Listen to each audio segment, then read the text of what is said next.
Hey, does anybody remember that time Janet Jackson got her girls at the party all for you?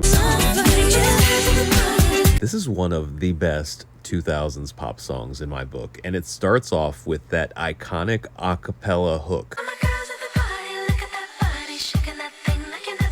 You think that this is the hook, you know, that when you first hear it because it's so catchy, but then you realize like this is actually like more of a bridge, but it does a little bit more, and we'll come back to that. But then like this instrumentation comes in and it's just so funky. And I love how there's like that funky guitar and bass line, and then the piano is like a super nice touch. But I really think that this is a sample because this was when Janet Jackson and her producers, Jimmy Jam and Terry Lewis, were in their sampling bag. So I don't know the sample off the top of my head, but if somebody knows it, let me know. But then another hook comes in and you're like, wait, is this the chorus? Because this is just as catchy, if not catchier, than the last hook we heard. And it is the title of the song.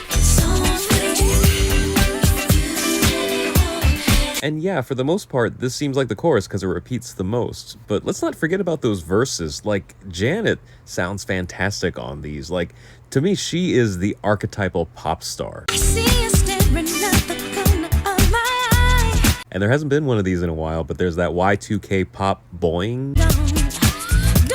And there's also something else that my friends used to make fun of me for pointing out because they're like, Rod, what are you listening to in this song? But there's this one part of the song where there's like another vocal layered with Janet's, and I don't know if it's her that's just like pitched down or another vocalist, but it's like this froggy lower octave voice.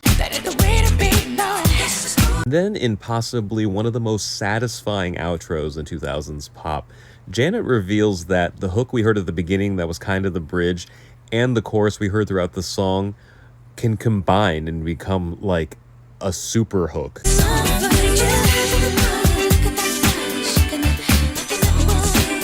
This whole All For You album was fantastic, and this was just the start of the hits off this album, and I want to talk about more off this. What were your favorites off this?